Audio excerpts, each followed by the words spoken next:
Lucas, capítulo 8. Enquanto viajavam de cidade em cidade, muita gente se unia ao grupo e passava a acompanhá-los.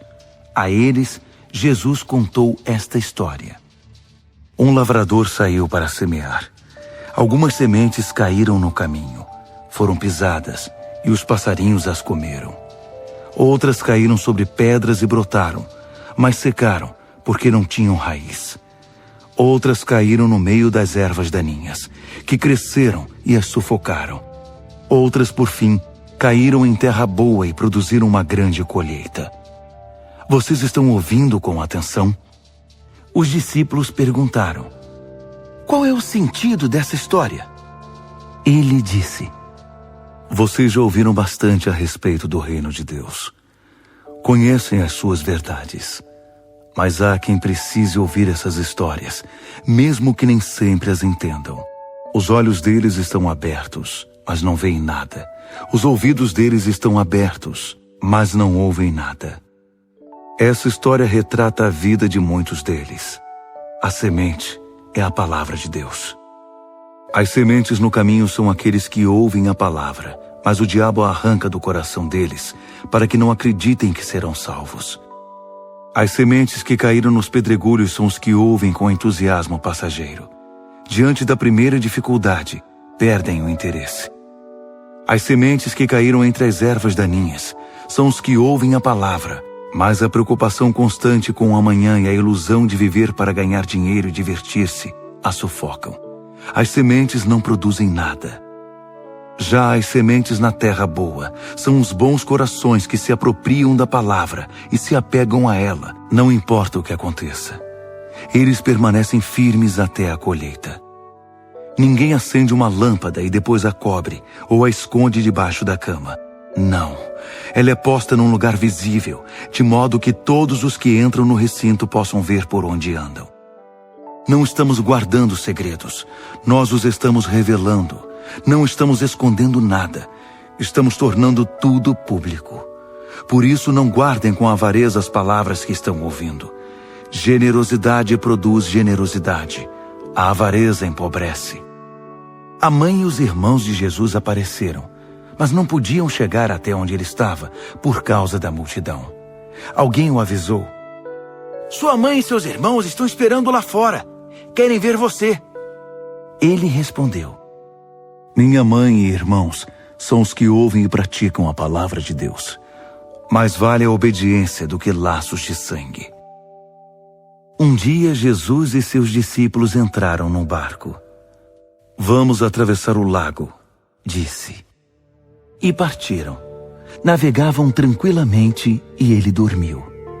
De repente, uma tempestade terrível abateu-se sobre o lago e a água começou a entrar no barco. O naufrágio era iminente, por isso eles foram acordar Jesus. Mestre, nós vamos morrer! Levantando-se, ele ordenou ao vento: silêncio, e disse às águas: acalmem-se. O vento e o mar lhe obedeceram. O lago ficou em plena calmaria.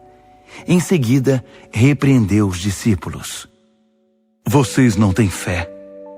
Atemorizados e chocados, eles gaguejavam: quem é este homem?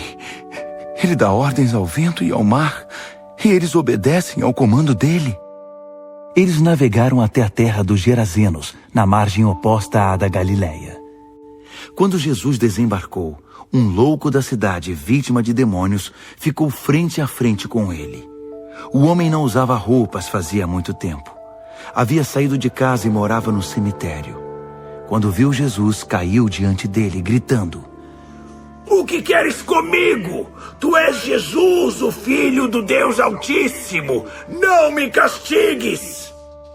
O homem disse isso porque Jesus tinha ordenado ao espírito maligno que saísse dele. O demônio fazia o homem ter convulsões.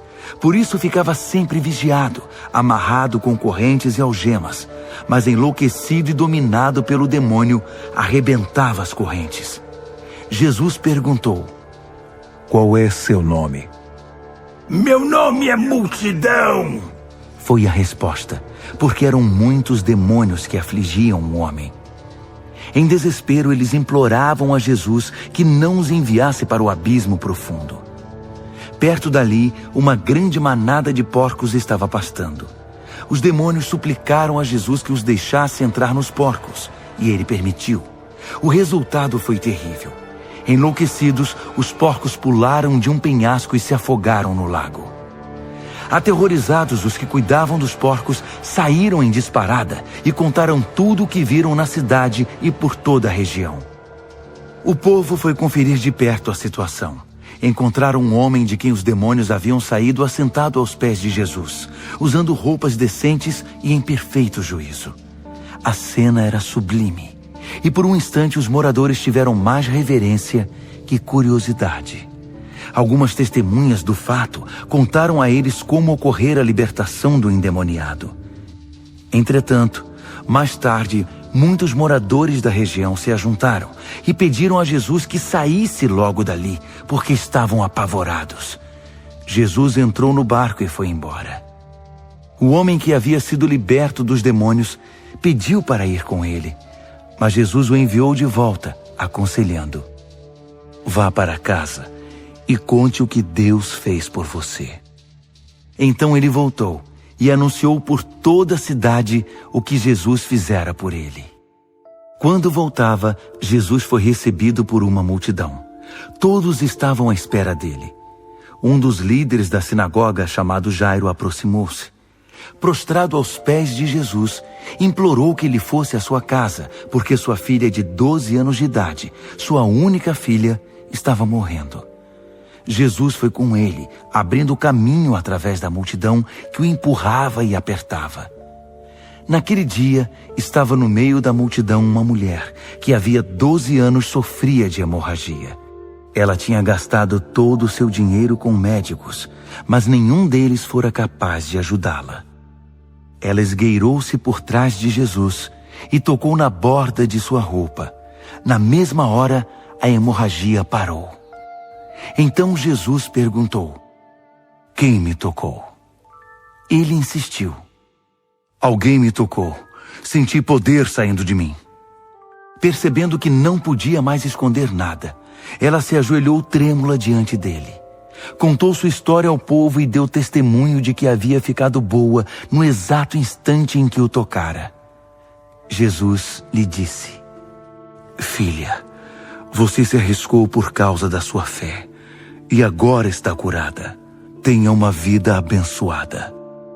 Enquanto ele ainda falava, chegou alguém da casa do líder da sinagoga e informou: sua filha morreu.